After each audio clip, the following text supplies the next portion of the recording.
Olá, pessoal, tudo bem? Bem-vindos a mais um episódio de 30 Minutes of AI, ou 30 Minutos de Inteligência Artificial. Hoje eu tenho a honra de receber o Breno Masi. Breno Masi, que é uma figura extremamente conhecida dentro do meio, não só da tecnologia, mas do meio digital, do meio de empreendedores de tecnologia, empreendedores digitais, com uma carreira extensa, desde fundar companhias como a PlayKicks, como a Movil, no passado. Hoje ele também é sócio do iFood, entre tantas outras iniciativas em termos de mentorias, em termos de capacitação de profissionais e de recursos. Breno, melhor do que eu, acho mais fácil você falar um pouco sobre esse seu momento, né? E eu agradeço muito a tua presença. Que isso, cara, Pinha, você é incrível. Já tô te devendo esse papo tem bastante tempo, mas esses últimos dias, assim, eu brinquei que eu participei de um turbilhão. Então foi viagem para o Brasil, cirurgia, Eurotrip, mudança, lançamento de empresa, lançamento de produto. Então foi uma loucura, mas assim, obrigado de verdade pelo espaço, para a gente poder bater esse papo. E obrigado sempre por toda a ajuda, a disponibilidade que você sempre tem comigo e me ajuda. Então, do fundo do coração, o dia que você precisar, você sabe que sempre pode contar comigo e espero voltar mais vezes aqui, porque 30 minutos vai ser pouco para a gente bater papo. Mas, tentando me apresentar assim, rapidamente, eu gosto de falar que eu sou basicamente um empreendedor em série. Eu adoro empreender, criar empresas. Eu brinco muito com a analogia de ser construtor e não ser zelador. Então, eu gosto de construir, fazer ali a empresa começar a crescer, fazer as coisas e depois de um tempo eu entrego ela para alguém de fato fazer ali a zeladoria, fazer o negócio preparar, mas eu aprendi nesses últimos 7, 8 anos que eu sou muito bom também de escala, de fazer as empresas entenderem o momento de escalar e principalmente usando tecnologia e inovação a seu favor. Antigamente, o que tecnologia, inovação e processo parecia um diferencial competitivo, hoje, cara, é commodity. Se você não tiver isso na tua empresa enraizado, preparado, você fica para trás, porque os ciclos são cada vez mais curtos, tudo. Então, o que eu faço hoje com maior carinho e amor é ajudar as empresas a colocarem esse tipo de processo dentro das suas empresas, através da minha mentoria, através do meu plano, que a gente fala que é um plano de aceleração, mas mais do que isso, eu gosto de falar que eu sou um eterno curioso. Então, eu sou um eterno curioso e apaixonado por tecnologia, por processo, por conhecimento, por tudo que é novo, assim. Então, se alguém fala que tem alguma coisa nova, lá tá o Breno testando e brincando. Então, aquele negócio de early adopter é o Breno. Para qualquer coisa, cara. Você pode, assim, desde câmera a celular, a carro, a tudo. Cara, eu adoro experimentar e ajudar a desenvolver as coisas. Não, isso está claro, e eu acompanhando a tua carreira, mesmo antes de te conhecer pessoalmente, e esse sempre foi um fator. E aí, obviamente, me vem a lembrança, e todo mundo que te conhece, quando você fala, eu sempre fui um curioso, eu sempre fui o early adopter, eu sempre fui, sei lá, fuçador ou desenrolado, como a galera da geração de hoje fala, né? Obviamente me vem à cabeça a história de que você foi o primeiro cara a desbloquear o iPhone 3 no Brasil ou no mundo, você me corrija, enfim, e isso na época te gerou um conhecimento, né, uma repercussão tão forte que propiciou aproveitar aquele momento e a partir dali você se enxergar não somente como um curioso, mas esse curioso acabou de fato empreendendo, né? E a partir dali você não é todo mundo que tem a chance, às vezes passa, né? Você tem um bluebird, como se diz aqui nos Estados Unidos, né? Você às vezes ou passa o cavalo, você não monta nele e ok, foi o cantor do sucesso de uma música só. E pelo contrário, né? Então aquilo é um grande exemplo de como de fato algo especial que aconteceu e que você soube muito bem na época ver o momento, né? Isso te levou a voos maiores. Mas olhando para a história de curiosidade, se você pudesse pegar aquele momento de 2007, talvez. O 7 foi né? o iPhone original, quando eu E desbloqueei foi o segundo do mundo a desbloquear, e 2008 o 3G. o 3G, exato. Aquele momento, que era um momento de boom, né, de consolidação, digamos assim, do uso do smartphone. Claro, no Brasil o iPhone sempre caro, não era para todo mundo, mas ele ajudou a passar esse conceito de que todo mundo poderia ter um smartphone, né? Então, olhando as revoluções, desde internet, né, que eu acho que foi a primeira, no meio dos anos 90, a revolução digital, efetivamente, olhando para a mobilidade, olhando para o cloud, que foi numa época parecida, evidentemente, que é a mobilidade, depois as mídias sociais, e agora com a inteligência artificial, eu percebo que todas elas tiveram um milestone muito importante e uma importância, de fato, decisiva na evolução da tecnologia naquele momento e da usabilidade, só que os ritmos são todos diferentes, né? Quando você olhava para 2007, 2008, 2009, você enxergava as coisas evoluindo, mas numa outra passada, né? Eu diria que agora nós estamos no momento de uma maratona com velocidade de 100 metros rasos.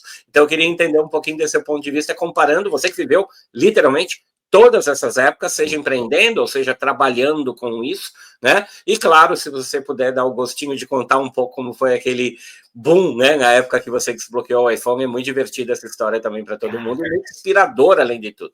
Nossa, só de lembrar, né? Tudo que está passando e está vivendo, cara, me deixa em êxtase. Assim, primeiro me deixa em êxtase. Eu acho que a gente hoje está vivendo um momento jamais visto na humanidade. E os próximos 10 anos vão ser mais intensos ainda. Mas antes da gente falar de futuro, vamos falar do passado um pouquinho, contar da história. A minha história começou lá com o desbloqueio do iPhone, o iPhone 2G, e foi até divertido. Eu vou mostrar aqui, ó, que eu deixo aqui no cantinho da minha mesa, o primeiro iPhone que eu desbloqueei, e aqui um pouco dos chips, né? Um pouco não, aqui deve ter pelo menos uns 2.000 chips que vinham dentro dos telefones, e toda vez que eu desbloqueava, eu tirava um chipzinho e guardava. Então eu tenho esse potinho, tenho mais 2 quadros gigantes ali, que são recordação da época que eu desbloqueava iPhone e tudo. Mas o legal disso é que esse feito eu consegui por causa de basicamente 2 grandes coisas. Primeiro eu sempre fui um cara que eu acreditei muito em pessoas. Para mim, nada se constrói sozinho. Sozinho você consegue ir até mais rápido, só que junto a gente vai muito mais longe. Então, todas as minhas empresas, todo o meu legado, tudo que eu construí, foi porque eu sempre consegui escolher bons sócios. Óbvio que nem sempre a gente consegue escolher bons sócios, né? A gente erra, daí termina a sociedade e segue, mas tudo que deu muito certo, cara, eu sempre tenho um grande parceiro, eu sempre tenho alguém do meu lado me ajudando a co-construir essas coisas. E o telefone ali, o iPhone, foi exatamente isso. Na época eu tinha o Paulinho, que era meu sócio, inclusive o Paulinho hoje trabalha na própria Apple, cara, um menino fantástico, assim, super inteligente. E na época eu falei com ele, quando eu vi o lance do iPhone. Quando o iPhone foi apresentado, era algo diferente.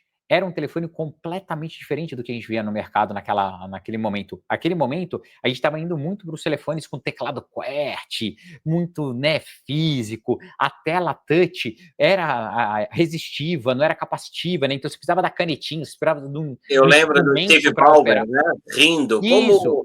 como um telefone não vai ter teclado, né? Como que você vai usar o dedo para abrir as coisas, tudo. E daí, quando eu vi a primeira vez o iPhone funcionando, a minha cabeça explodiu, de verdade. Assim, foi, cara, como funciona essa tela?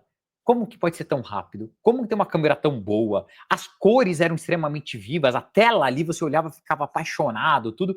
Então toda essa curiosidade fez com que eu mais do que me apaixonasse pelo telefone, e daí eu acho que essa é uma diferença que eu tenho para algumas pessoas do mercado, que eu sempre consigo ter uma visão, como eu sou muito plural, eu sempre consigo ter uma visão quase de negócio para quase tudo, sabe? Eu tenho até uns amigos que falam assim: Breno, para, você consegue pensar em dinheiro em tudo, cara. E Uhum. óbvio que não dá para ser assim sempre, porque daí vira negativo, mas eu acho que eu consigo balancear bem. E daí, na hora que a gente viu aquele primeiro iPhone, eu falei pro Paulinho, Paulinho, esse telefone vai mudar a nossa vida. Seja ganhando muito dinheiro ou arrumando um bom emprego. E naquela época, óbvio que a gente desejava trabalhar na Apple, a gente achava muito distante, mas em alguma operadora, alguma coisa assim. Fato é que a gente foi o primeiro no Brasil a desbloquear o iPhone 2G, ficamos super famosos, desbloqueamos o telefone de um monte de gente, daí montamos um escritório, que daí começou a minha veia empreendedora de fato. Ali eu poderia ter feito de uma forma 100% informal, fazendo desbloqueio ali no underground e tudo, mas na hora que eu vi aquilo e vi a proporção e a possibilidade que poderia dar, cara, eu super estruturei, a gente criou ponto de coleta pelas cidades, tinha uma central para desbloquear, só eu tinha um segredo, eu e o Paulinho, a gente montou linha de produção, então fizemos um negócio super legal, grande, a gente chegou a ter, cara, naquela época, 10 ou 12 funcionários trabalhando pra gente, numa empresa que só fazia desbloqueio de telefone, né? Então, daí depois expandimos uma areazinha de manutenção até chegar ao lançamento do iPhone 3G, que daí o que já era legal pra gente, eu já tinha conseguido uma notoriedade, passou a virar uma notoriedade quase global, né? Então, assim, com uma força internacional muito grande.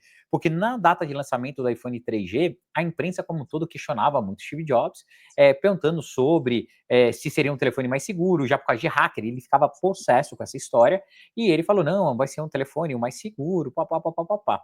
E daí, naquela época, o que aconteceu? A gente conseguiu desbloquear, eu e o Paulinho, esse telefone, em menos de 48 horas. Eu não lembro exatamente se foram 24, 32 horas, tal, mas tem as matérias na internet. Pararam a noite, assim, trabalhando. Cara, Foram direto. Não, a gente fez um negócio muito legal. Como Você naquela tinha época a gente já quantos tinha anos, Breno?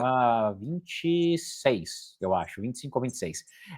Cara, eu peguei o avião, tava no dia do lançamento lá, pegamos um telefone em loco, a gente já tinha a tese do desbloqueio já porque a gente já sabia mais ou menos o que seria o device e tudo. Na hora que a gente pegou o telefone lá nos Estados Unidos, a gente viu que não tinha funcionado a nossa primeira tese, que a gente ia precisar usar um bypass. Então, daí, cara, entramos no avião, dentro do avião, eu e o Paulinho estudando. No dia seguinte, a gente pegou o voo de Nova York à noite, no dia do lançamento, chegamos cedo no Brasil, corremos para o nosso escritório e a gente teve o telefone desbloqueado assim. Eu acho que foi menos de 24 horas, não. Foram entre 24 e 32 horas ali, mas foi um boom muito grande, porque todo mundo do mercado queria ver. E eu estava no Brasil. E daí aconteceu coisas que eu nem imaginava que ia acontecer. Correspondentes do Gizmodo, do Engadget, do New York Times, vieram até o nosso escritório para validar, viram, tiraram foto, fizeram entrevista, tal. E daí isso foi muito legal, porque antigamente o que o Breno era conhecido só no Brasil, eu virei conhecido internacionalmente. Não só o Breno, o Mark Masi, né, que é meu nome. Aqui eu nem uso, eu uso nas minhas redes sociais, mas o Desbloqueio BR, que era o nome da minha empresa, e o MacMasi ficaram, cara, muito conhecidos.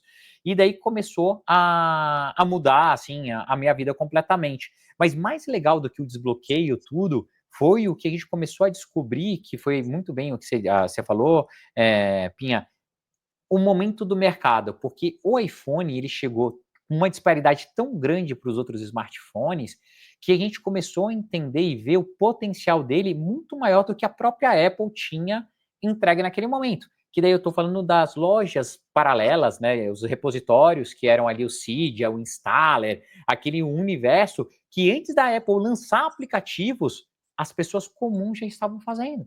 Eu já tinha desenvolvido um aplicativo lá para controle de ciclo menstrual. O Paulinho já tinha desenvolvido 2 minigamezinhos super legais. A gente já tinha feito algumas coisas que a gente via que o iPhone tinha potencial de desenvolvimento, ele tinha um software base lá muito bem estruturado, que a gente conseguiria fazer coisas, e mais do que isso, a gente conseguiu editar o software, adicionar coisas no software que básicas que não existiam. Exemplo, copiar e colar. Quando o iPhone chegou, não existia copiar e colar. A gente não conseguia definir algumas coisas do sistema. A gente não conseguia fazer coisas básicas tipo undo, né? De desfazer. Não dava para a gente fazer. Então, tudo isso a gente fazia dentro dessas lojas. E daí, para mim, o boom da minha carreira, sem dúvida nenhuma, foi quando eu tive a possibilidade de começar a desenvolver aplicativos de forma oficial para a Apple, né? Ali na virada para o iPhone 3G. E daí foi quando a Apple abriu a possibilidade, né? Ela lançou o que a gente chama de SDK, que é basicamente o sistema para desenvolvimento de software de forma oficial. E eu montei a minha, podemos dizer assim, a primeira empresa estruturada, que foi até a primeira empresa que eu fiz uma boa venda, uma grande venda, que foi a Fingertips. E a Fingertips foi um negócio incrível, assim, para mim, porque eu consegui pegar um momento do mercado que era extremamente embrionário, mais ou menos como a gente passou de AI há 2 anos atrás, mas um mercado onde, cara, ninguém entendia o que era o aplicativo direito, para que servia, o que fazia, se nadava, se comia, o que era, e eu desenvolvi mais de 500 aplicativos em torno de 2 anos e meio, assim. Então, eu fui a maior software house mobile do Brasil e fiz para todas as marcas. Então, o que você possa imaginar? Banco Itaú, Banco Santander, Banco Real, Fleury, Magazine Luiza, Porto Seguro, Budweiser, Skin Cariol, cara, desde aplicativos de marketing até aplicativos transacionais, SaaS, entre outras coisas. Então, a gente adquiriu muito conhecimento ali e foi um momento do mercado muito, muito, muito legal para a gente, assim, onde a gente aprendeu muito. Só que eu também comecei a entender e ver que esse mercado, antigamente, que demorava-se para atualizar ou para mudar as tendências 5, 6, 7 anos, começou a ficar cada vez mais enxuto essa curva de aprendizado. E agora o mundo que a gente está vivendo nesse exato momento ainda mais intenso. Então, antigamente, o que eu achava que já era rápido, né, quando a gente falava de adoção de tecnologias, sistema de pagamento, subscription, Bitcoin, blockchain e não sei o que a gente tinha um ciclo, vamos falar assim, demorado de 5 anos, demorado de 3 anos, hoje a gente tem inovações acontecendo, mudanças drásticas de sistemas acontecendo mensalmente, diariamente, dependendo da tecnologia que você está falando. Então, a gente nunca viveu um momento de excesso de informação e de tecnologia como hoje. E ao mesmo tempo que muita gente fica morrendo de medo, vai acabar os empregos, o que vai acontecer, qual que vai ser o futuro, eu só consigo ver oportunidade. Eu só consigo ver o lado positivo. Eu acho do caramba, assim, eu falo, meu Deus, como que tem gente que não tá gostando ou tá com receio ou com medo? A gente nunca teve tanto acesso e a gente nunca teve tanta oportunidade como tá acontecendo hoje, principalmente com a IA, que a IA conseguiu, cara, balizar muitas coisas. Exemplo, que eu adoro falar para os meus mentorados, nas minhas palestras, tudo deu reset no mercado. Hoje você pode encarar a IA de duas formas. Ou ela serve de muleta, você fica preguiçoso, não faz mais nada, a IA faz desde o seu texto, a tradução, corrige, você pede personalidade, tudo. Ou a IA pode te transformar num cara super poderoso. Igual o Breno, que não sabe fazer um círculo. Cara, hoje eu consigo produzir vídeos de alta qualidade com a IA. Eu consigo produzir design com a IA. O Breno, que não programa há 20 anos, hoje eu faço programação e coloco meus MVPs, meus testes no ar, instantaneamente. Hoje eu tenho um poder de mais de 20 pessoas fazendo análise de dados, me falando se eu estou acertando, se eu estou errando e o que eu deveria proporcionar melhor nas minhas redes sociais. Então, a IA pode te transformar literalmente num super-herói. Você consegue, né, tirar tudo, o melhor de tudo isso. E daí tem um ponto para mim que é fundamental. Para que você consiga aproveitar isso, você precisa ter o mesmo apetite que eu tinha lá na época do desbloqueio, que é a curiosidade. Porque todo dia sai uma ferramenta nova. Todo dia sai um monte de porcaria e um monte de coisa boa. E se você não tiver curiosidade, se você não tiver atento, se você não estiver ali no dia a dia no mercado, cara, você vai ficar para trás. É assim. Total, Breno. Isso me vem o conceito de tecnologia, que é commodity, como você colocou, mas é um commodity e para todo mundo entenda, né?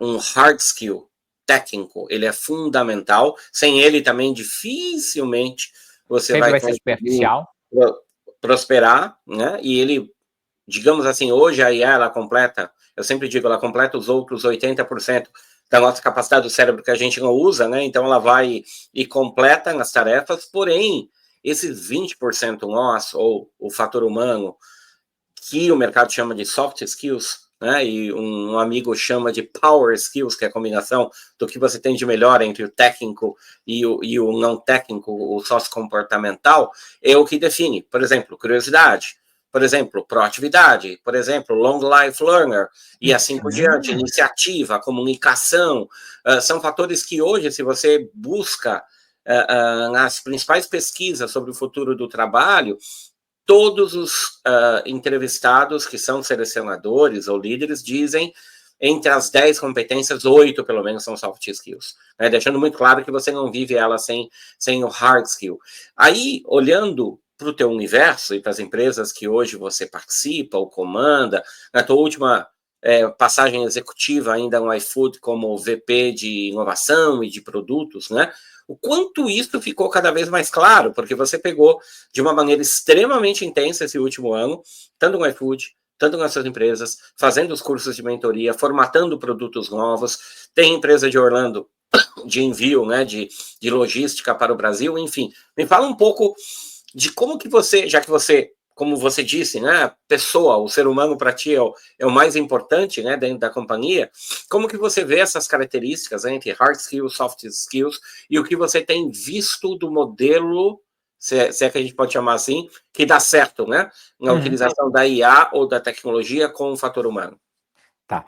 Primeira coisa que eu acho que a gente tem que deixar super claro é: eu só consigo fazer esse tanto de coisas hoje em dia, porque eu tô sempre baseado quase num tripé, que é cultura. Todas as minhas empresas têm uma base cultural muito forte. Aquelas que não têm essa cultura tão forte, acabam não dando certo. Exemplo, você acabou de comentar a empresa de envios aqui nos Estados Unidos, infelizmente já não deu certo, já não estou mais nela. Cara, tentei, participei, a gente tentou fazer o negócio, não deu certo. E daí eu tenho a minha frase célebre que é: melhor um fim com dor do que uma dor sem fim. Não fico esticando a corda.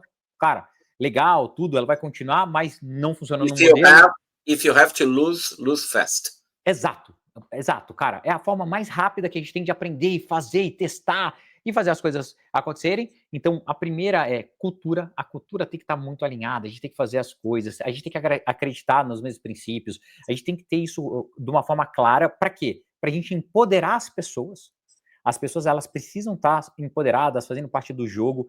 Eu não consigo, de fato, fazer absolutamente nada sozinho. Se eu não tivesse os meus sócios, meus colaboradores, as pessoas que trabalham, que carregam um piano, de fato, eu não conseguiria fazer nada. Então, toda vez que sai uma matéria, um corte na internet, ai, o vice-presidente de não sei o quê, o cara que fez não sei o quê, putz, me dói por dentro, porque estou ganhando um mérito que não é meu, né? O meu mérito é dar a direção, é dar a visão. Mas só funciona se essas duas coisas estiverem muito, muito alinhadas. E o terceiro, que daí para mim faz toda a diferença hoje em dia, é AI. Se não tivesse AI, eu não teria tanta produtividade como a gente tem hoje. E daí, quando a gente fala se para a gente ter esse tripé equilibrado, voando, tudo, para mim é muito mais importante hoje soft skill que seja alinhado com a cultura da minha empresa, que na hora da contratação eu levo muito mais em consideração se aquele colaborador, aquela pessoa, ela tem muito mais aderência à cultura da empresa do que o hard skill. Por quê? Graças à AI, hoje o hard skill a gente consegue substituir ou apoiar em cima da AI. Óbvio que eu não vou trazer um CTO sem hard skill. Não tem como, né? Você vai colocar a sua operação em risco. Mas para 90% das posições, você consegue dar um peso muito maior na parte de soft skill. Por quê? O hard skill é desenvolvido. E muitas vezes você consegue desenvolver, se a pessoa tiver afim, se ela tiver com vontade, num tempo muito, muito compatível. Já o soft skill, já a aderência à cultura, leva-se muito mais tempo e muitas vezes a gente não consegue fazer. A gente não consegue operar, a gente não consegue fazer uma grande transformação. Então, para mim, esse é o grande, se eu pudesse dar uma dica assim, é o grande pilar de sucesso das minhas metodologias, das minhas empresas, que é baseado 100% em pessoas. 2, alinhamento cultural extremo. E 3, garantia que isso realmente é verdade na hora da entrada do seu colaborador, na hora da entrada do seu sócio, né, na hora da entrada do seu prestador de serviço, tudo. Porque a partir do momento que você tem isso alinhado, essa cultura, a forma que as coisas fazem, né, ainda mais impulsionada ali através de tecnologia, inteligência artificial, alto poder de processamento, entre outras coisas, tudo fica mais estável, tudo fica mais escalável, você consegue dar uma linha mestra, uma direção para as coisas. Então, para mim, essa é a fórmula de sucesso, sabe? É assim que hoje eu funciono, por isso que funciono tão bem. E para mim, o mais gostoso é a IA tem hoje o poder de você treinar e ela garantir que as respostas ou a forma que ela faz esteja alinhado com a cultura da sua empresa. Isso é o Perfeito. mais Por favor. Isso é o mais legal para mim. Antigamente, lá no começo, era algo, né, duro. Hoje não, hoje é extremamente customizado. Então você consegue acertar tom de voz, posicionamento, sentimento. Cara, é muito legal, é muito legal. E tá evoluindo cada vez mais rápido, né?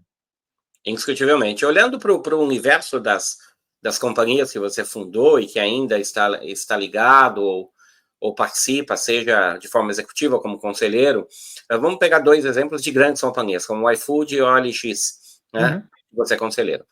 Ambas, sem dúvida nenhuma, já usam a inteligência artificial, não a generativa, mas a inteligência artificial tradicional, digamos assim, machine learning, análise preditiva, business intelligence, com insights, etc., há muito tempo, data mining, etc., há muito tempo.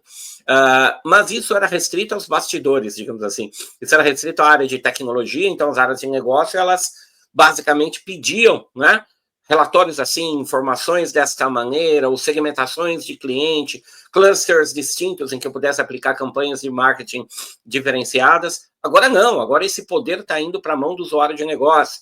Então, pensando ainda nas 2 empresas, dentro das áreas desenvolvimento de negócios, comercial, marketing, produto, que é a área que você estava na frente, você tem hoje pessoas que manipulam a inteligência artificial na ponta, que é a GenAI, né, que é a inteligência artificial generativa. E você falou muito de cultura, e você tem uma grande discussão hoje no mercado, que eu tenho ressalvas, que é sobre a cultura AI-centric, né? Eu ainda acho que ela sempre é human-centric, né? Seja people-centric para customer-centric ou employee-centric, não importa.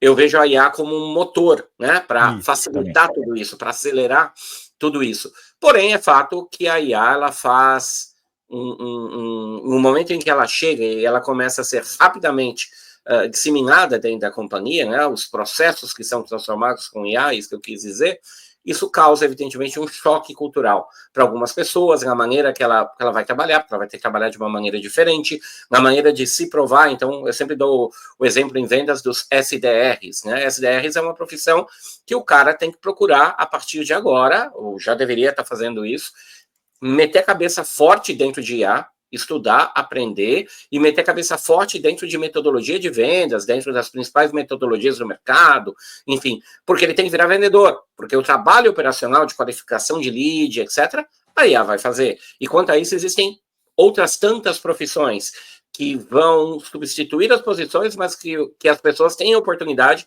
de migrarem para outras áreas que ainda o ser humano tá mais, é mais essencial, evidentemente, né? Então, olhando para esse universo, como essas 2 empresas conseguem trabalhar a cultura de IA dentro dessas organizações para evitar essas fricções e, ao mesmo tempo, para aproveitar o melhor de cada um na entrega e no futuro da carreira deles em si.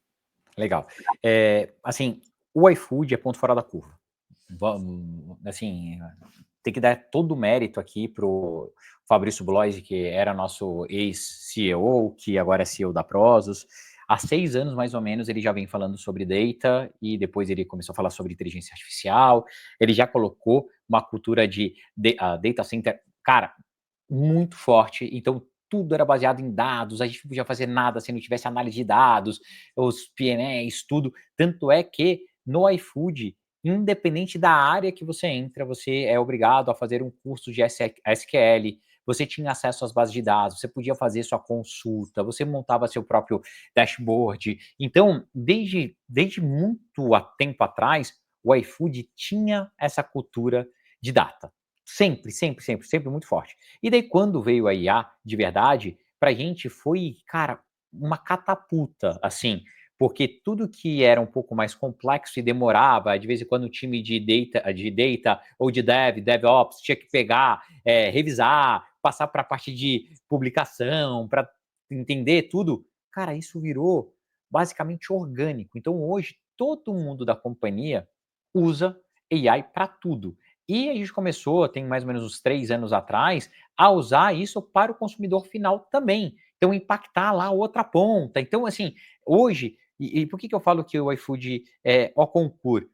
Porque as pessoas não sofreram, as pessoas não tiveram que se adaptar, porque já era um modelo que a gente operava e a gente só ganhou mais escala, mais velocidade e mais qualidade. Então o iFood é super legal. Dado contrário para outras empresas que eu mentoro, aonde a AI entrou como força bruta quase, que eles estavam meio que, não, a gente é orientado a dados, orientado a dados. Eles tinham 2 tabelinhas no Tableau, um data lake super desorganizado e faziam consultas básicas, né? Funil de venda e não sei o quê. E a partir do momento que veio o avalanche, aí, o tsunami de AI, eles já começaram a ficar para trás. E daí começou a bater muito a cabeça. O que eu falo para a maior parte das empresas, que é, a gente precisa criar uma cultura de acabar com medo. É acabar com medo de uso de AI. Óbvio que tem que ter consciência de utilização, lembrar de LGPD, que tipo de dados que pode compartilhar, o que deve colocar, o que, que não deve ir, tal. Então a gente precisa primeiro dar um banho de loja na galera, conscientização máxima nisso e depois falar com eles. Testem sem medo.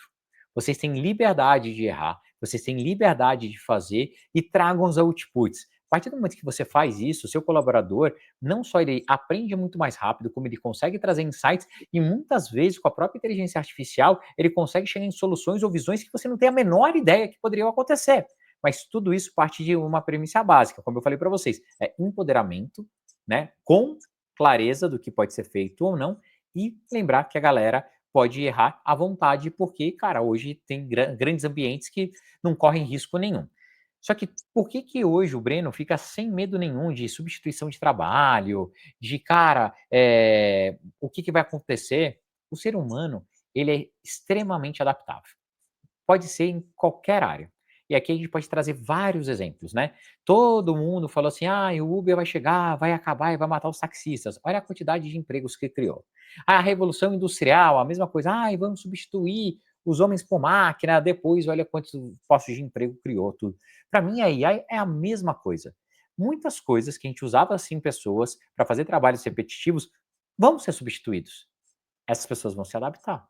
Essas pessoas elas vão fazer outras atribuições, nem que seja conferência de das informações, ou ver se a AI não está alucinando, ou fazendo algum outro tipo de papel. Hoje, Breno não tem receio nenhum que a gente vai entrar em colapso.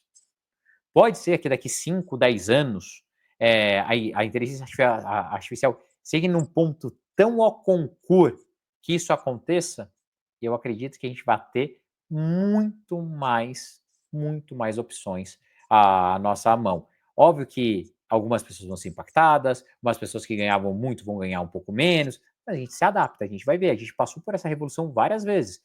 Mesma coisa da internet. Quando a internet lançou e começou, todo mundo ficou em pânico. Olha hoje como o e-commerce é importante. Mesma coisa do iFood, mesma coisa do OLX. Olha como que hoje a economia circular faz bem para o mundo como um todo, né? Faz bem para as pessoas. No começo todo mundo tinha um pouco de receio. Então, eu não tenho dúvida nenhuma que a IA ela vai ser muito mais benéfica do que maléfica para o mundo. Muito mais, muito mais. Sim, as pessoas que se prepararem, tiverem mais dispostas, forem mais curiosas, vão sofrer menos efeitos colaterais. Se você, infelizmente, é acomodado, sinto lhe falar, você vai sofrer mais.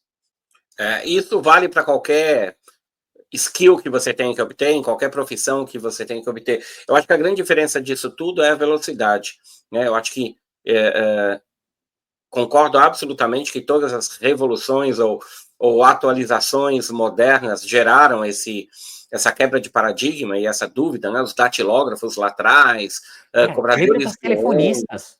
telefonista. A quantidade de telefonista que ficava lá trocando, né? Pois é, secretárias até, enfim.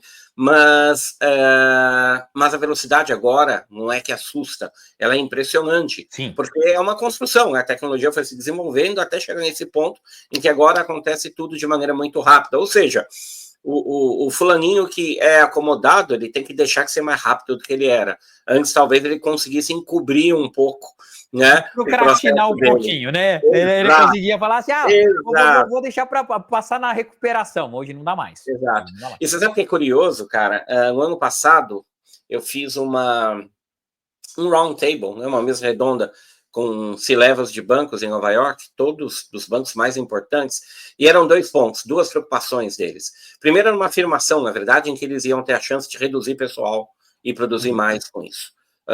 Segunda preocupação, isso lá, como 5 meses após o lançamento do ChatGPT. O ChatGPT lançou 30 de novembro de 2023, isso era março, ok? O segundo ponto é, eles já sentiam que tinha um monte de gente produzindo mais fake, né? Copiando e colando do ChatGPT. E olha que naquela época era o ChatGPT 2 ou 3, ou seja, ele entregava resultados não tão bons, não tão consistentes como agora. E ele criava esse falso sentimento de que as pessoas estavam entregando. Pois bem, um ano depois eu repeti quase com a mesma audiência.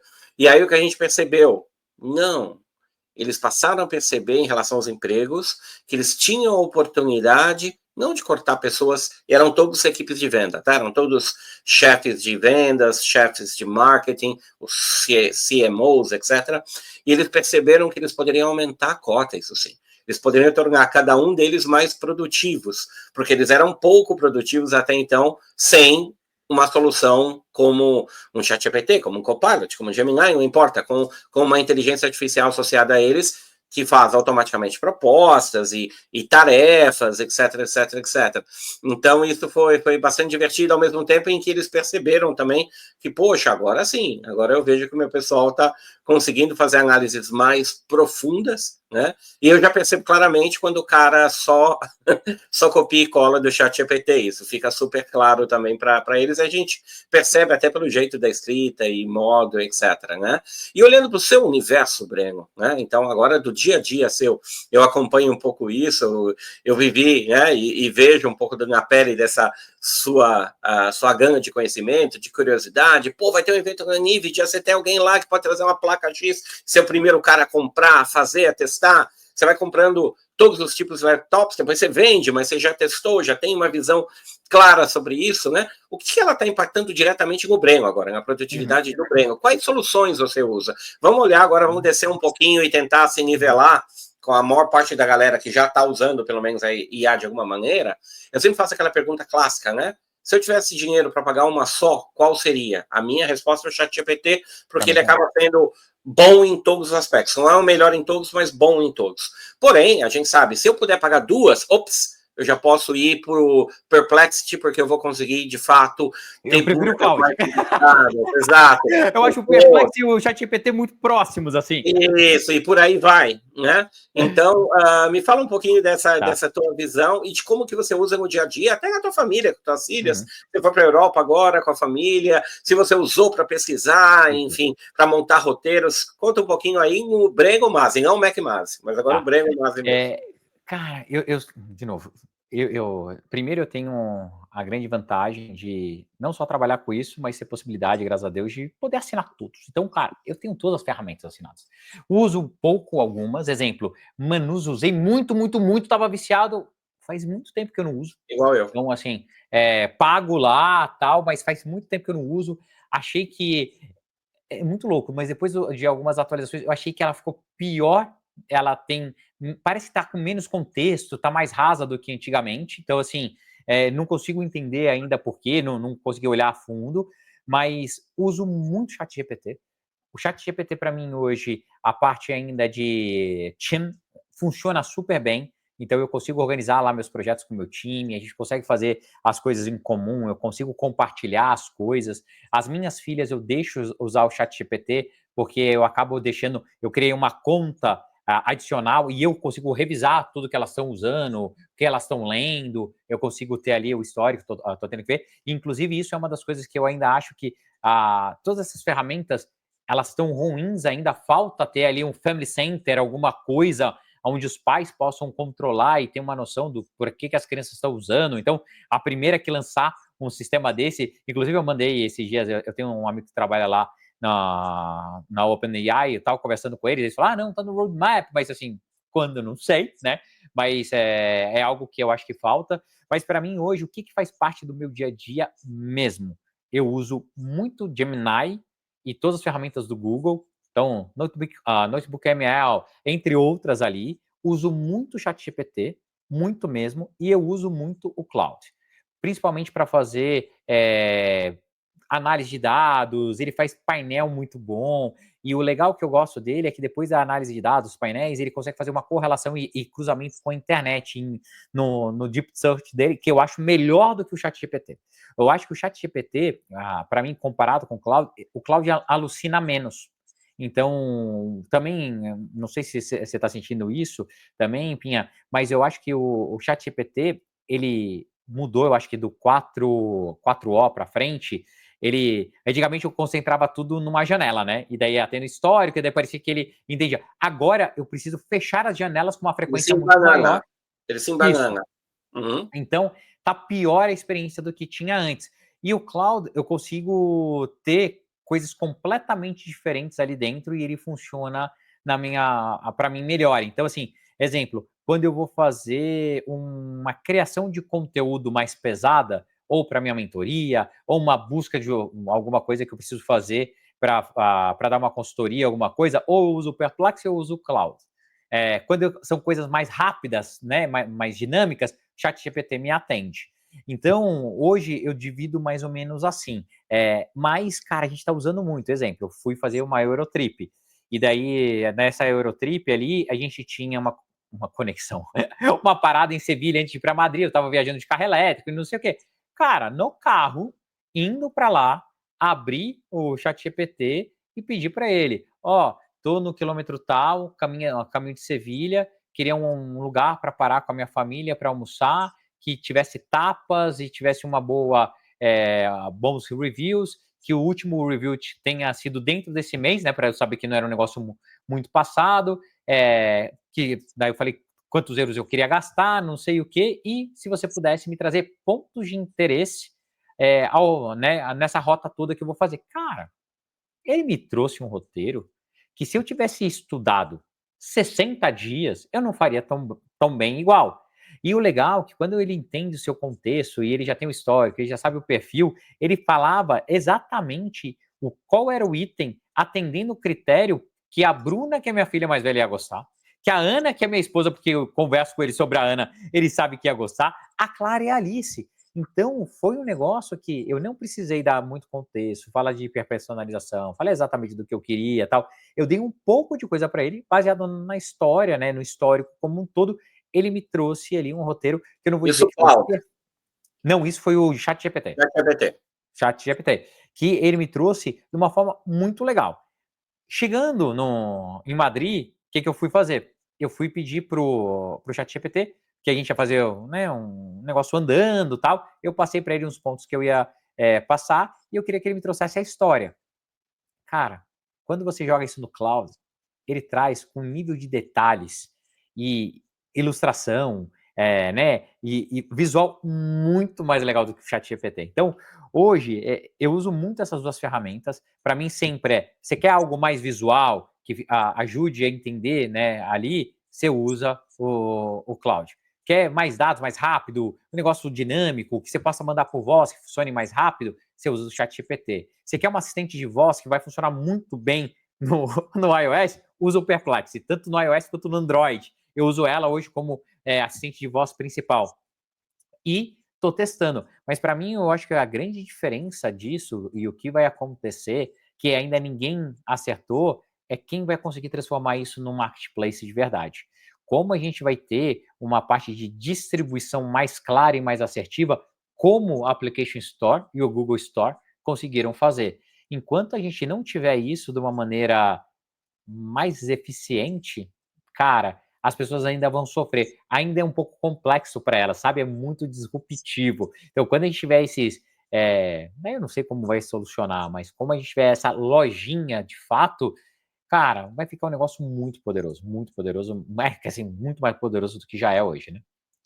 E tendo você participado lá atrás do início do conceito da App Store, né? E inclusive influenciou de certa maneira, né? A Apple ter acelerado seus planos de SDK e poder com que todo mundo pudesse publicar seus aplicativos, enfim, e a loja bombou e hoje é um grande marketplace, seja do Google, seja da Android, da Apple, etc.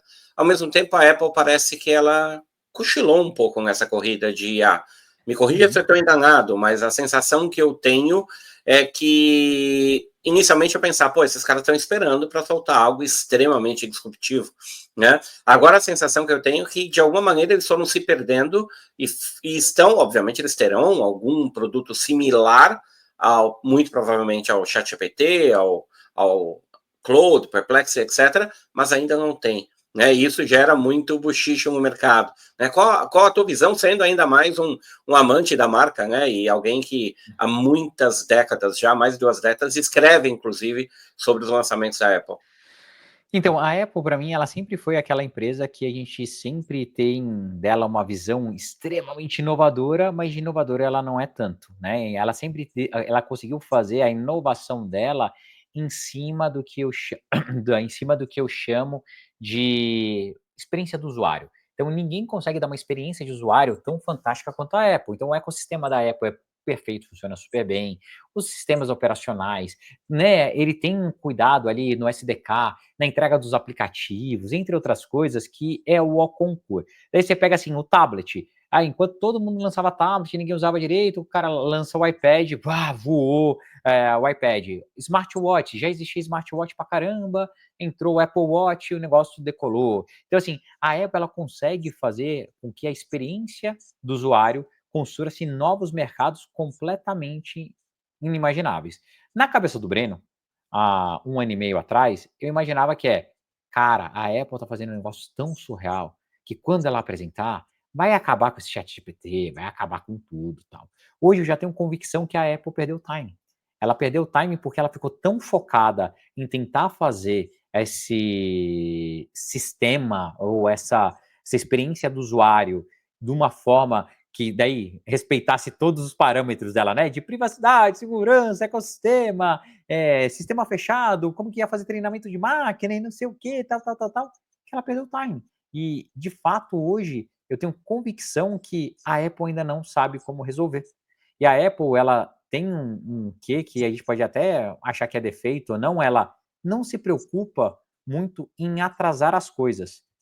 Quando ela tenta adiantar, ela lança coisas ruins, tipo o Apple Vision Pro.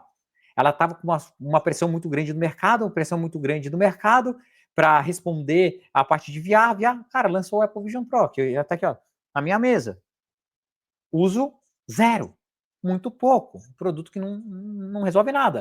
A mesma coisa aconteceu com a Apple Intelligence. Cara, pressionaram tanto, ela teve que responder ao mercado, lançou fumaça, não lançou nada, inclusive está sendo processada pra caramba por causa disso. Então, assim, eu acho que a Apple, ela, não vou dizer que desistiu, que é uma palavra muito forte, mas ela está esperando o mercado amadurecer mais. Se você perguntar para o Breno se eu acredito que a IA vai ser o ChatGPT para sempre, não acho. Eu não acho que a IA vai continuar sendo super textual, onde a gente vai entrar no chat. Eu acho que o que a Apple tem esperança e o que eles devem estar tentando trabalhar de uma forma massiva é deixar a IA de uma forma muito mais dinâmica, contextual e muito mais ativa do que passiva. Hoje a IA, se você parar para pensar, ela é 100% passiva. Ela depende sempre da sua ação para. O que eu acredito que a Apple ela vai tentar fazer de alguma forma é transformar isso como se fosse quase um flow. Você vai estar usando ali e ela vai estar te alimentando, usando, fazendo, e a IA ela vai fazer 100% parte do ecossistema sem você necessariamente precisar dar inputs. Então, e daí vai mudar a forma que a gente usa isso. Se a Apple vai conseguir fazer isso ou não, eu já não sei mais. Hoje eu já não tenho tanta confiança. Eu acho que é mais provável que um chat GPT, Perplexity, que está cada vez melhor, assim, a assistente deles, consiga chegar antes do que a Apple numa solução como essa. Você falou de experiência do cliente, e outro ponto a destacar na Apple é o design, né? A parte da experiência é o design, que é espetacular, e isso revolucionou uma série de outros produtos a terem as caixinhas de iPhone, a interface, enfim, né? E agora a gente vê a OpenAI contratando recentemente um dos ex-antigos chefes de designs da Apple para fazer um device que seria screenless, quer dizer, sem tela, né? E que tentaria ir para esse caminho de ter uma inteligência artificial mais dinâmica, talvez respondendo apenas por comando de voz, com um app integrado em que você pudesse ter agentes autônomos pessoais teus que resolver coisas do teu dia a dia. Por exemplo, eu vi um exemplo que era, ok, Emerson, hora de tomar o seu remédio. Claro que você põe um alarme vai fazer isso para você, mas resolve, é muito dinâmico, né? Ou não esquece, você já tomou a losartana, não esquece de tomar o Atenta e por aí vai. Como que você vê? Você acredita nisso? Você acredita que ela vai chegar nesse produto, que esse produto vai ser bacana, ou não é exatamente por aí? Eu acho que é isso que vai mudar, de fato, a nossa vida. Assim, é como se eu tivesse clones do Breno. É como se eu tivesse ali é isso que eu acho que a Apple ela deve estar com essa visão, só que ela não conseguiu executar ainda. Basicamente, ela tem todos os meus dados, ela sabe minha agenda, ela sabe meus compromissos, ela sabe meus pontos, ela sabe o que que eu ando, o que que eu não ando, o que eu consumo, o que eu não consumo, o que que eu como, quanto eu peso, minha idade, cara, ela sabe tudo, tudo, tudo. Então, o que eu acho que a Apple, ela imaginaria fazer é exatamente isso. É um conjunto de agentes extremamente inteligentes e ativos, aonde interagisse com você independente do seu input. Eu acredito muito que o futuro da IA vai ser isso, e com dispositivos cada vez menores e mais completos. E daí o que a gente vai discutir muito é como vai ser a interface. Eu, Breno, não acredito que a interface vai ser 100% voz. Não acredito. Eu acho que isso perde profundidade, a gente deixa de ter o desejo, o visual é muito importante. Então, se daqui a uns, como tudo está evoluindo muito rápido, se daqui a alguns anos vai ser holograma que vai sair do meu anel conectado, assim, eu vou abrir a mão, vai aparecer, pode ser. Se vai ser o óculos, se vai ser, cara, não sei, não sei de fato o que vai ser. Mas eu acho que essa mudança vai ser a mudança mais brusca que a gente vai passar e ela tá para acontecer. Então dizem que, né, os contratos da OpenAI e esse time que ela tirou da Apple é para desenvolver esse produto e que esse produto está próximo de ser lançado, né? Então tem gente que ali nos fóruns que já fala que vai ser julho do ano que vem, julho do ano que vem, então ninguém sabe de fato quando que vai ser, mas cara, eu tô louco para experimentar. Eu fico pensando, eu testei muito, né? Eu participei ali do pré-desenvolvimento e depois do desenvolvimento do Google Glass, no Google Garage mesmo e tal. Cara, imagina se a gente tivesse o Google Glass na época de hoje. Ou então naquela época, com o potencial da inteligência artificial, como que aquele device não teria voado, como não seria, cara, legal, assim. Então eu acho que a gente está perto de ver coisas bem poderosas. É questão de timing, assim, se vai acontecer isso nos próximos 6 meses ou no próximo ano, ninguém sabe. O que eu posso te garantir é que não vai demorar 10 para acontecer. Isso O que me deixa definitivamente não vai acontecer. tranquilo é que se a gente acompanhar você, a gente vai acabar sabendo disso em primeira mão, certamente, cara. Se eu quiser Espero que sim. esse aparelho, certamente eu vou na tua casa olhar, porque você vai ter, eu não tenho dúvida disso. Breno, muito obrigado pela tua Isso. participação, é sempre um grande prazer para mim, para a audiência, ouvir você contando um pouco da sua trajetória, mas muito mais que isso, a tua visão de futuro, ou seja, você consegue de fato conectar os dois pontos aí da tua história e sempre estar olhando para frente, buscando inovação e nesse momento eu acho importante da tua vida e carreira, que é um momento que eu diria de transformação tua, pessoal, aí para quem conhece você pessoalmente a gente sabe disso, né, que é o momento de dar, né, então é o momento agora de prover, né, de dar de volta esse conhecimento, né, boa parte desse conhecimento é aquela história, igual esse podcast aqui, a gente faz gratuitamente, Tá no com intuito de YouTube, nas redes ajudar sociais. pessoas, enfim, o YouTube é claro, você precisa sempre de uma curadoria, porque tem muita informação, você tem que saber selecionar. Mas, poxa, a enorme vastidão de conteúdo útil que existe dentro de uma plataforma como o YouTube é espetacular, e o Breno também sempre tem feito isso. Quando você lançou sua mentoria, você fez aquela primeira aula masterclass gratuita para todo mundo. Eu admiro muito isso, Breno, porque seria muito mais cômodo para ti continuar fomentando novas empresas e ter cargos executivos e CEO, mas não, você está nesse momento em que agora você consegue, eu acho, escalar muito mais pessoas, e a IA, obviamente, te ajuda com isso. Repito, esperamos aí pelas novidades contigo, Bruno. Breno. Cara, obrigado. Obrigado, Pinha. Cara, incrível sempre bater papo com você. Como eu te falei, use e abuse sempre que você quiser, estou à disposição para bater papo, para a gente falar das novidades, tudo. E o que eu posso deixar de mensagem final para a galera é, mais uma vez, a gente está vivendo uma era única. Da mesma forma que tudo aconteceu e a gente teve oportunidades incríveis na Web 1.0, depois na era dos apps, Web 2.0, Marketplace, entre outras coisas, Cloud, tudo, a gente tem nesse exato momento com AI. A gente consegue transformar, criar empresas hoje numa velocidade muito mais rápida do que antigamente, com uma profundidade e com um alcance muito maior. Nunca foi tão fácil tirar ideias do papel, fazer testes e lançar empresas globais. Graças à AI, você consegue lançar com a sua empresa hoje com qualquer idioma, sem preocupação nenhuma, dentro da sua casa. nessa cadeira, fazendo algo que era inimaginável há alguns anos atrás. Se eu ficava surpreso de viajar antigamente, usar guia 4 rodas para viajar, tudo, ter que comprar as coisas via fax, e eu vi tudo mudar e fiquei impressionado, por isso que eu fiquei apaixonado por tecnologia. O que a gente vai viver nos próximos 3 a 5 anos vai ser completamente colossal e abismal. E a gente vai ver uma revolução em todas as áreas, tá? Não acredite que a gente vai continuar com a bolsa de valores do jeito que é, não acredite que o nosso dinheiro vai continuar do jeito que é, não acredite que os apps vão continuar do jeito que é.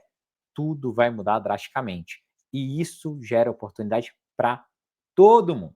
Todo mundo, todo mundo. Então, se você quiser continuar por dentro das coisas, dá um pulinho nas minhas redes sociais, tudo é MacMasi, MAC-MASI, e espero ver vocês em breve. Mais uma vez, Pinha, obrigado, cara, você é incrível e que precisar de mim, sabe que pode contar sempre. Breno, muito obrigado mais uma vez e a todos, até o próximo episódio do 30 Minutes of AI. Muito obrigado. Tchau, tchau, Breno. Tchau, tchau.